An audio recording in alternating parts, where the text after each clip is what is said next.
요리책과 같은 거예요. 요리책에 보시면 여러분 김치찌개를 끓인다고 생각해 보세요. 뭐 김치찌개 재료들이 쫙 나와 있죠? 어떻게 요리하라고 나와 있죠?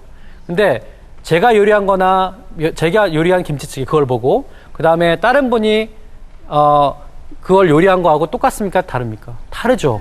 왜냐하면 똑같은 레시피를 보고 하지만 뭐 예컨대 저는 양파를 조금 더 넣을 수도 있는 거고요. 그죠? 어떤 분은 고추장을 좀 더 넣을 수도 있는 거 아닙니까? 마치 유전자는 그런 거 같은 거예요. 요리책과 같은 거예요. 어떤 환경하고 서로 상호작용하느냐에 따라서 그 결과물은 달라지는 겁니다.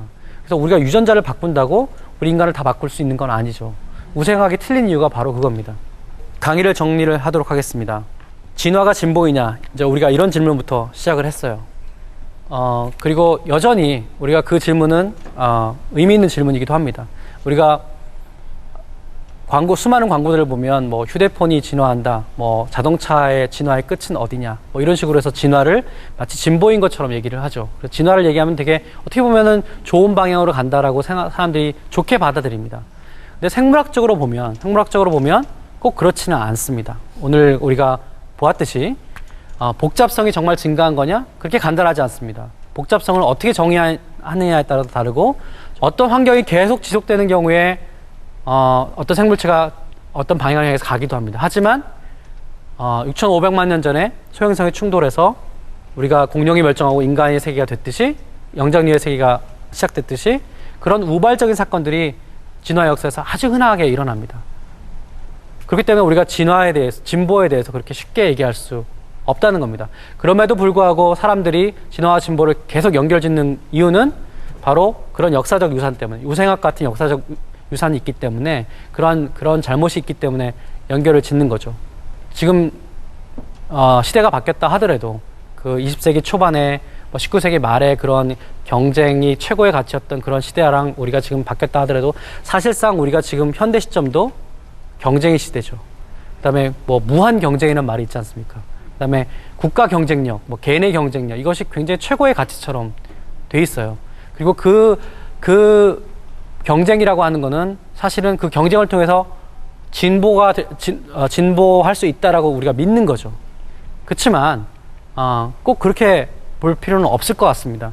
생명의 역사에서도 우리가 아까 얘기했듯이 단세포에서 다세포가 되고 또 세포가 처음에 단세포가 이루어지는 과정도 보면 결국에는 경쟁을 하다가 어느 순간 연합을 해야 돼요. 더 높은 수준의 기능을 담당하기 위해서는 다세포가 된다는 건 뭡니까? 세포들이 여기서 뭔가 합의를 봐야 된다는 거죠. 말하자면 우리가 암은 사실은 뭡니까?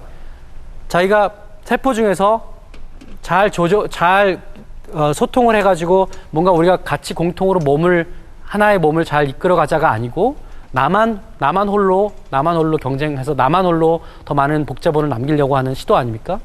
그게 이제 결국에는 우리도 인간의 몸을 만들었지만 결국에 그 경쟁의 문제를 그 문제를 완벽하게 해결하지 못했다는 그 증거이기도 합니다. 그래서 우리가 경쟁의 시대에 살지만 또 진화라는 것이 굉장히 중요한 키워드이긴 하지만 또 한편으로 협동을 통해서 뭔가 생명체가 굉장히 다른 높은 수준으로 이렇게 발전했다라고 하는 측면도 우리가 사실은 잊지 말아야 될 것 같습니다. 그래서 오늘 굉장히 복잡한 얘기를 했는데요. 진화와 진보 간단하지 않다. 이렇게 정리하고 싶습니다. 감사합니다. 네, 진화. 많은 논쟁을 이렇게 몰고 다니기도 하지만 또 우리 개개인에게는 유전자, 또 존재에 대해서 많이 고민하게 해주는 화두였던 것 같습니다. 네 차례에 걸쳐서 진화론에 말 걸다 강의 들었는데요. 시청자 여러분께 끝으로 한 말씀 부탁드릴게요. 네. 진화론이 150년 전에 나온 이론인데 현재에도 이렇게 수많은 이론들이 있고 또 우리 인간을 이해하는데 굉장히 중요한 프리즘을 제공합니다. 그래서 그런 프리즘을 네 번의 강의를 통해서 한번 살펴봤다는 것이 저한테는 큰 의미였던 것 같고요. 그래서 그런 안경을 가지고 한번 세상을 보시면 또 세상이 달라 보일 거라고 생각합니다. 진화론, 물론 쉽지는 않았지만 많은 것을 생각할 수 있었던 시간이었습니다. 장대익 교수님께 감사의 박수 드리면서 TV특강 여기서 인사드릴게요. 고맙습니다. 아주 간단하고 출발은 아주 사소했지만 일시적인 유행이 아닙니다.